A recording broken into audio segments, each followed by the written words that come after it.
SI परीक्षा केलेकारी नहीं मुह खोली आईन मंत्री पृथ्वीराज हरिचंदन कहते निजुक्ति दुर्नीति खबर सामना को आसवा मात्रे सरकारी स्तर में तत्परता प्रकाश पाई घटना संपृक्त व्यक्ति विरोध में तुरंत एक्शन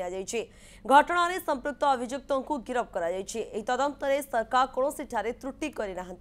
कांग्रेस नेता माने रंगीन चश्मा पिंधि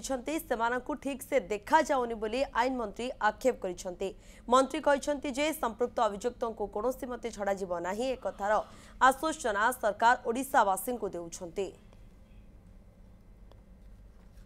देखो गला समय तो कौन सी जगार जो ये परीक्षा संपर्कित जो प्रोब्लेम गुड़िक होता से किसी एक्शन नि जाऊ नथिला बेकार युवक मानू डाकिकी पैसा आदाय कराउथिले कलिंग स्टेडियम रे ये थिला गत सरकार चेहरा से भलिया कौन सी कथा ए सरकार रे हेई नाही एपर्यंत जेतिकी परीक्षा हेइची अत्यंत ट्रांसपेरेन्सी सहित होइची एवं आगामी दिन में भी जो परीक्षा हम ट्रांसपेरेन्सी सहित हम गोटे गोटे जो दुर्घटनार कथा आसूची जोटा एमती एसआई नियुक्ति को नहीं जो दुर्घटना घटिला से कथार पर्दाफाश भी आमरी सरकार कला तार तदंत भी आमरी सरकार करुच्ची एवं जो मान विरुद्ध कार्यानुष्ठान निया कथा गिरफ हवा कथा से कथा भी आमरी सरकार ही करुच्ची।